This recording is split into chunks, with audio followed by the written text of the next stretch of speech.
കാര്യം തുടങ്ങുമ്പോഴും തടസ്സങ്ങളാണോ?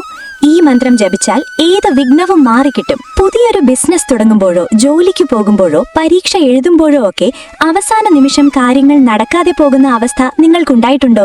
എങ്കിൽ ഏത് പുതിയ കാര്യം തുടങ്ങുന്നതിന് മുൻപും നിങ്ങൾ ഈ ഒരു മന്ത്രം നിർബന്ധമായും ജപിച്ചിരിക്കണം. സർവ്വ തടസ്സങ്ങളും മാറി വിജയം ഉറപ്പാക്കാൻ ഗണപതി ഭഗവാന്റെ ഈ മന്ത്രത്തിനുള്ള ശക്തി വേറൊന്നിനുമില്ല.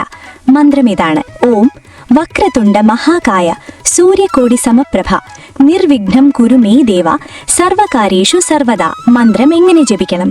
വീട്ടിൽ നിന്ന് ഇറങ്ങുന്നതിന് മുൻപോ അല്ലെങ്കിൽ ഒരു പ്രധാന കാര്യം തുടങ്ങുന്നതിന് തൊട്ടു മുൻപോ കണ്ണുകൾ അടച്ച് മനസ്സിൽ ഗണപതിയെ ധ്യാനിച്ചുകൊണ്ട് 3 തവണ ഈ മന്ത്രം ഭക്തിയോടെ ജപിക്കുക. ഇതിന്റെ ഗുണമെന്താണ്? കോടിക്കണക്കിന് സൂര്യന്മാർ ഒരുമിച്ചുദിച്ചാൽ ഉണ്ടാകുന്ന പ്രകാശമുള്ളവനും വലിയ ശരീരമുള്ളവനുമായ അല്ലയോ ഗണപതി ഭഗവാനെ, ഞാൻ തുടങ്ങുന്ന എല്ലാ കാര്യങ്ങളിലെയും തടസ്സങ്ങൾ എപ്പോഴും മാറ്റിത്തരണമേ എന്നാണ് ഇതിന്റെ അർത്ഥം. ഈ ഒരു മന്ത്രം മനസ്സറിഞ്ഞ് ജപിച്ചു തുടങ്ങിയാൽ പിന്നെ നിങ്ങളുടെ കർമ്മങ്ങളിൽ ഉണ്ടാകുന്ന അദൃശ്യമായ തടസ്സങ്ങളെല്ലാം മാറിവരും. വിജയത്തിലേക്ക് എത്താൻ ഭഗവാന്റെ അനുഗ്രഹം എപ്പോഴും കൂടെയുണ്ടാകും.